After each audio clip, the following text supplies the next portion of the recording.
Hey there guys, what's going on? Sir Sound here. Welcome back to the visual novel Fishy. Where we left off, we were just about to follow Toby and Misha into some other room. So if you guys are enjoying this, make sure you hit that like button, comment, and subscribe to the channel if you haven't already. And yeah, we'll start ahead on our next adventure. So let's follow them.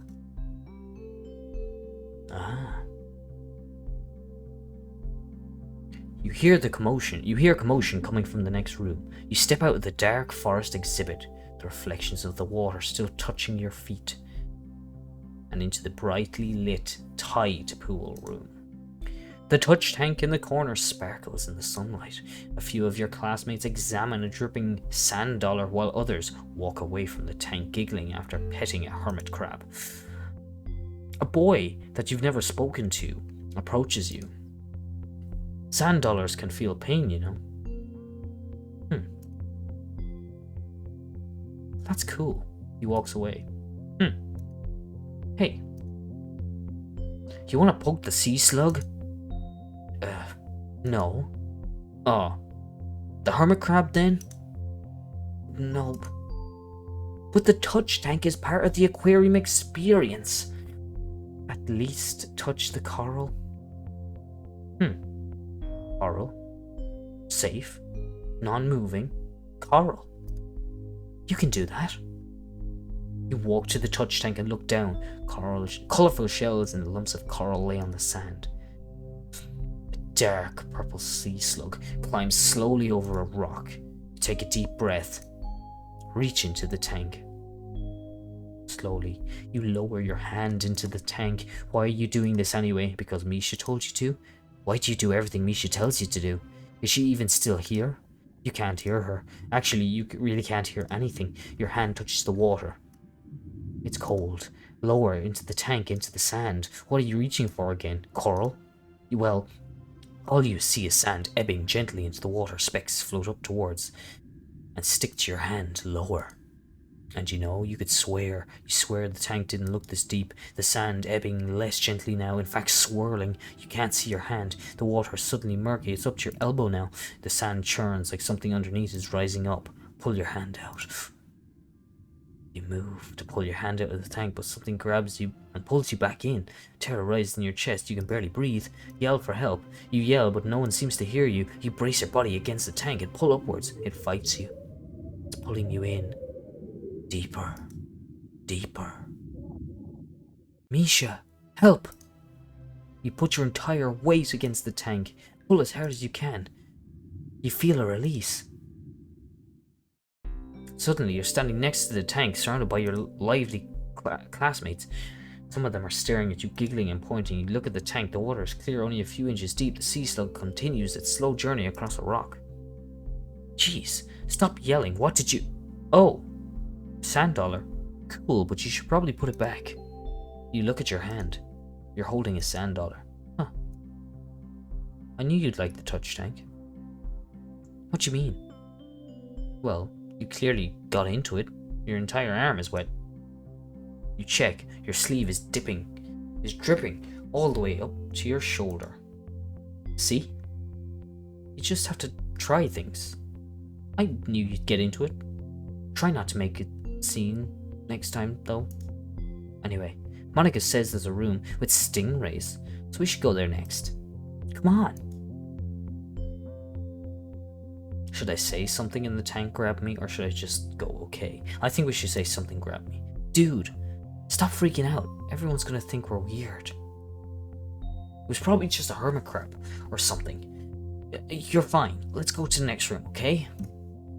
As Misha grabs your hand, you look back at the touch tank. It looks normal. I mean, as normal as weird-looking coral can look. That is coral, right? You're starting to get a headache. The longer you look at the touch tank, the more it hurts. Come on. You look away and allow Misha to pull you into the next room. Monica and Delane are already in the raised room when you enter. And besides, they're mostly harmless. I don't know, those stingrays are freaking me out. Actually, those are manta rays. Plus, stingrays don't attack unless antagonized by a predator. Their barbed tails are only used for protection, although they're closely related to sharks and don't have any bones, just like their shark relatives. Rays glide through the water. This tank is really big, the biggest you've seen so far. It's making you uncomfortable. You step back and survey the room. Plaques detailing the different types of rays and facts about their natural habitats line the wall.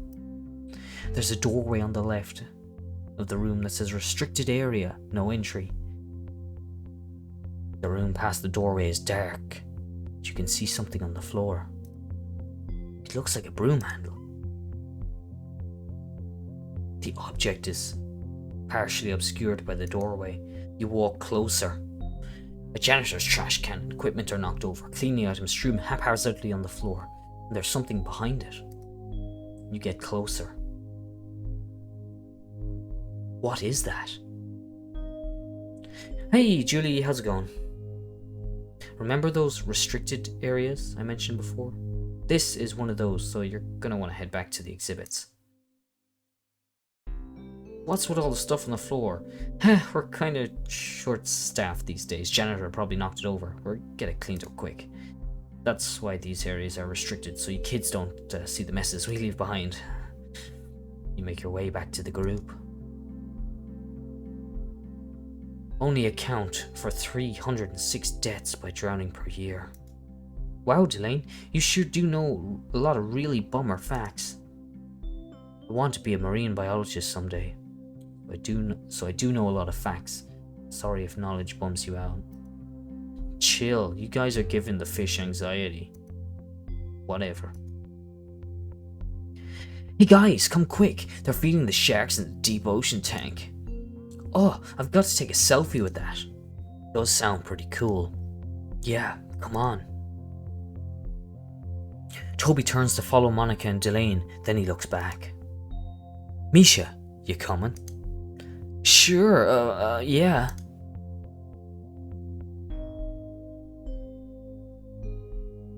Misha, don't leave me alone, or you promised. You promised. Misha doesn't hear you, or maybe she pretends not to hear you. She runs along after the others. The room is silent. You are alone. Right? You look at the rays and then at the handle of the broom still peeking out from the restricted area. And the guide? Wasn't he here? Where did he go? You feel your heart beating faster. A sign on the wall points towards a hallway labelled Ocean Seas. That sounds fine. You walk towards it, quickly. You immediately notice a change when you enter the Open Seas room. The room is circular, and unlike the other rooms, there are no tanks on the walls. You look up. Shiny fish swim in endless circles around the top of the room in a giant circular tank. Take a moment, breathing hard. You're feeling lightheaded. You sigh and sit down on the floor. So this sucks. You didn't even want to come here. Why did you come here? Because Misha told you to come? Why? She doesn't even seem to care. She left. Maybe you're just her backup friend. Maybe she likes having you around in case there's no one better to hang out with. Maybe she likes that you don't have many other friends. Maybe she likes that you need her. You hold your bare arm against your chest. You're freezing, but also somehow sweaty. And Monica only invited you because you're in her class and she has to invite everyone. You only talked to Monica like 4 times. Does she even know your name? You'd come home doing something you'd enjoy, but you could be home doing something you enjoy, but instead you're here doing this because maybe you really wanted to believe Misha. Maybe you also wanted to feel wanted. You tilt your head back and stare up at the fish again. Try to focus on fish and follow it all the way around the room. You keep losing it in a swarm, other identical fish which swimmer in the silver light. Your neck's beginning to hurt looking up, and your head hurts as well. And there's quite a lot of water above you. How thick was the glass again? The headache is getting stronger, but you can't stop looking, can't stop staring at the fish. Beginning to feel a little motion sick. You're sitting, but it hasn't helped you catch your breath. Are you that out of shape? You wonder what happens if you throw up in an aquarium. Maybe you'll go to jail. Fish jail. You take a deep breath and stare at a single point on the glass. You focus in on that area, shutting out everything else, and then the glass cracks.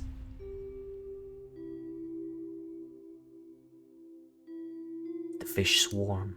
Hundreds, thousands of fish weaving in and out of the pack, in and out of the holes inside of each other, thousands of glassy eyes staring right at you. There are so many of them. They create their own object, heavy object, one that can crush you. Thousands of tiny writhing bodies in pain because you upset them, and now they're dying, and they're going to take you with them. The swarm reaches out a giant tendril, an arm bigger than your entire body, and plants it on the sea floor. Then, from its writhing body extends another tendril, and another, all bending at odd angles, and even though it's millions of fish, you feel a reverberation in your bones as the knees break to bend backwards. It tries to move. It can't. It's dying. It screams in pain, each limb breaking down to the weight of the swarm, each time a new one growing back, and they all have eyes. They're all staring at you. The swarm screeches and bends and reforms into an enormous ball, and then a hole opens in the middle. Small at first, but now bigger. It's deep and black, and you can't see the bottom. Just swarming, screaming, dying fish all the way to the void. It moves to swallow you, and it does swallow you. And for the moment you can't scream, you can't move, you can't breathe, and then you can. And you do. You scream a lot, very loudly. You sit up from the floor. When did you even lie down? And stand up shakingly. You run. You run. You don't look back. You don't look at where you're going. And at some point you hit a restricted area sign. You stumble. You keep running. It's dark. You slow down. You breathe. It's actually really dark now. Where are you? Half-finished posters line the walls. Empty tanks sit on the floor. A table is knocked over. Up ahead you see a light, peeking through a doorway. You enter. You. Julie. You're finally here.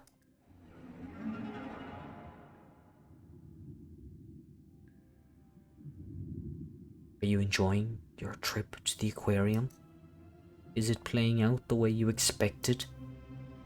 What did you expect anyway?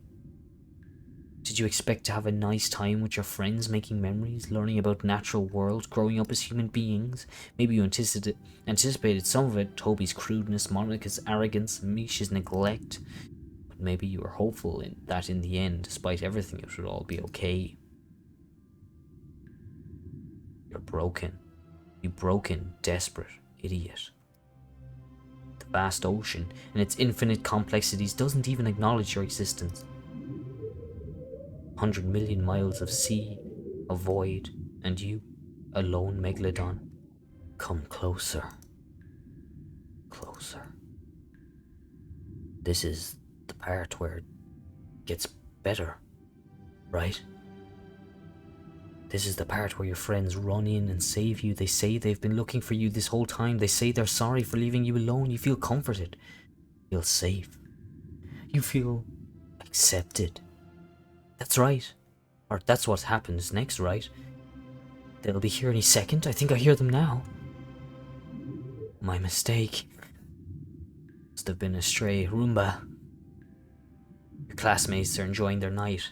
They're enjoying each other's company. They're making memories. They're learning about the natural world. They are growing as human beings. And they do not miss you. They haven't even noticed you're gone. Dot dot dot. Closer. You came here to prove yourself, and, little Megalodon, what did you prove? You proved that you were right about your classmates. That voice in your head, the one that you could never quite silence.